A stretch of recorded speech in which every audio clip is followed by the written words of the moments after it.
NEET પરીક્ષાનું paper leak થતાં પરીક્ષા રદ કરવાના નિર્ણય બાદ વિદ્યાર્થીઓ અને વાલીઓમાં ભારે રોષ ફાટી નીકળ્યો છે. પાટણમાં આ મુદ્દે યુથ કોંગ્રેસ મેદાને ઉતરી હતી.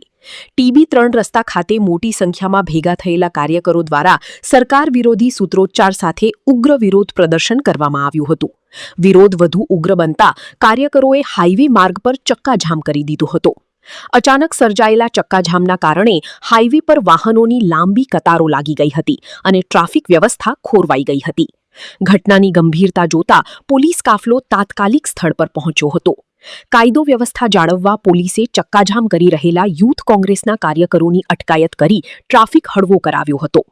નીટ પેપર લીક મુદ્દે હવે વિદ્યાર્થીઓમાં સરકાર સામે ભારે આક્રોશ જોવા મળી રહ્યો છે અને સમગ્ર મામલે રાજકીય તાપમાન પણ વધી રહ્યું છે. રિપોર્ટ અનિલ રામાનુજ, રાધનપુર, પાટણ.